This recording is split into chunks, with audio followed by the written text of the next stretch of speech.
This is a review of the HP Mini Wi-Fi Cam model LC100-W. This is the white version.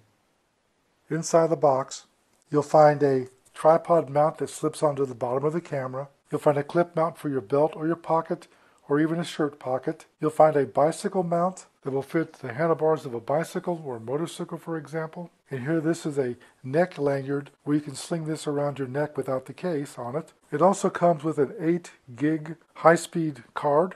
The camera itself can use up to 32 gigabytes and class 10 or faster. You'll also find the camera itself, which is a beautiful design, nicely packaged and very lightweight. The camera by itself weighs 1.27 ounces. Just to give you an impression, here's an American quarter on top of the camera.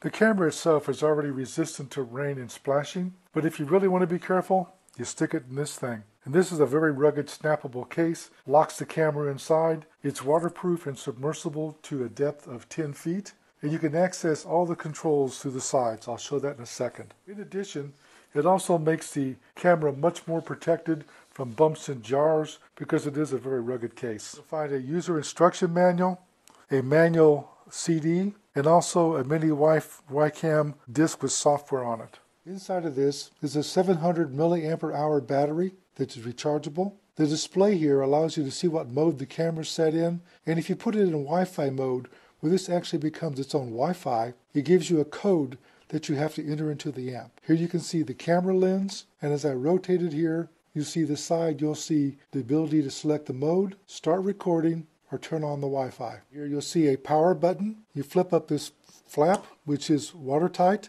for rain resistance. And here's a micro USB connection that will allow you to charge the camera. And also you have an SD slot here to plug in a micro SD. Forgot to mention this cable. It's a mini USB connector to a standard USB connector that you can plug into a source to charge the camera. The camera will accept up to 5 volts DC at 1 amp. On the side here you'll see the slot. You put it in with the gold-plated connectors facing towards the lens, push it in and locks in place, and make sure to put this cover back on tightly to make sure it's watertight. Here you'll see an accessories clip. That's where these accessories come in, like this one here. You can now take this one in here and slide it into place, and now you have a tripod accessory. Well, the camera doesn't come with the tripod. I happen to have one sitting around. These are nice tripods that you can take this camera now, tie it to a branch of a tree, to a rail of a deck. These legs bend around and lock into place. And this is good for time-lapse photography where the camera's still and can slowly take pictures over a period of time to give you a nice effect. I've snapped on a clip. This clip allows you to clip the camera to your belt for easy access. The clip also has a stub on it with a hole in it. That's where you can attach this neck lanyard and actually wear the camera around your neck. It wouldn't be ideal to photograph because as you walk it would be jiggling, but you know where it's at and you can put it on, you know it's safe and you're not going to lose it. Here you can see the bike mount. You slide it in there and then you have this adjustment here that you can make, and you can tighten it down to securely hold the camera into place. It's important you do that so you don't lose it. To get the camera tight, you can loosen this, rotate the camera the way you want it, and you can adjust the angle. It's a little ball joint, and tighten it back down, and then install this to your bicycle handlebars or your motorcycle and take videos or pictures while you're riding. This is a submersible waterproof case. You can pop this open like this, and you can drop the camera in here. Once it's in there, you can clamp it down, seal the seals around the outside, and now the camera is tremendously protected. You've also still got your tripod mount here on the bottom. And in addition to that, all the access to the controls are here on the side. The mode, the record, the Wi-Fi, and the power switch. And you can even read the display. On the front here, you'll see a small hole. That's a microphone for sound.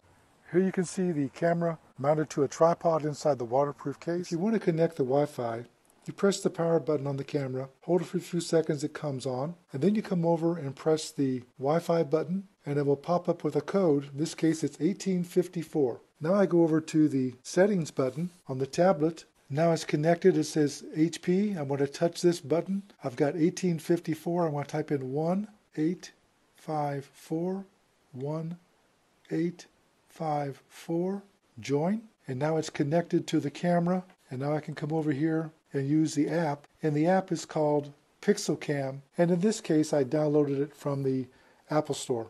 I I have the camera sitting outside on the tripod, and I'm actually recording across the street, and you can see it's quite a good quality picture. Very stable, very high quality. It's basically 1080p. And here you can see that I lost the Wi-Fi on the camera, and this happened about 5 times during my evaluation and testing. Here you can see the picture is very good. This is on an iPhone 5S. Very high quality, basically 1080p. I can actually press the button and record. Here you can see I've pressed the button and now it's recording onto the memory stick. And you can see the car, which is a fast-moving object, jitter in the video, which is not acceptable.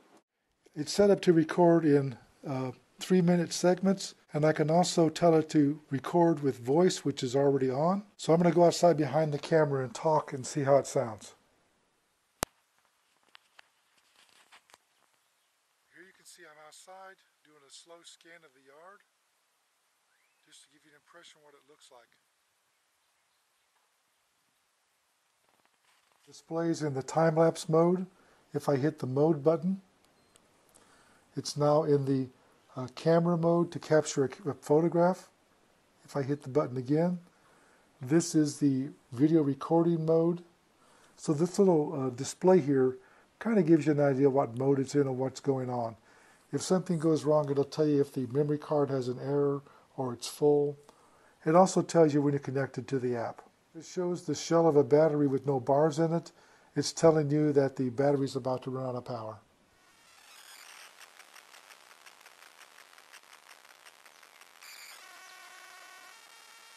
I'm outside, standing behind the camera, talking in a moderately loud voice, just to see if it comes in nice and clear. I'm going to pick it up here and scan to give you an impression of what it looks like. Then I'm going to shoot it. As you can tell, my voice is very low despite the fact that I'm almost shouting. In addition, that squealing noise you hear is coming from the camera itself. I finished my testing on this camera, shooting some photographs and also in shooting some video. It's a reasonable camera. It did a good job.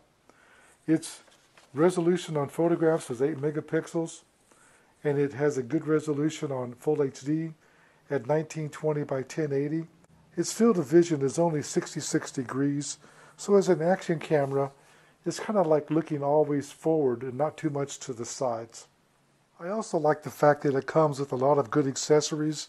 This waterproof case is excellent. The size of the camera is just amazing. You can see how big it is compared to my thumb. I like the lanyard and all the things that come with it. I have to tell you though, recording of sound is very disappointing. I actually stood behind the camera within about 1.5 feet close to the back of the camera, above it, and the audio quality was non-existent. Awful. And I was talking at a loud voice. I also noticed that even in a stable mode, if something crossed the field of vision of the camera, moving at a pretty good clip, it was jerky. You could see it bounce across the screen. I showed that in one little shot that shows a car going across the screen. Overall, while I like the camera, I think I'm going to give it a 4-star. I wish the audio was better. I couldn't record audio when it was out of the case. Inside of this, forget about it. I also didn't like the jerkiness of the camera on fast-moving objects. That doesn't really bode well for something that's considered to be an action camera. And also, I lost the Wi-Fi connection to my phone about 5 times, even though the camera is only 8 feet away. This review is done by JJ CEO. I'd like to tell you I got a sample for test and evaluation, and I didn't promise a review, but I promised it would be fair and honest.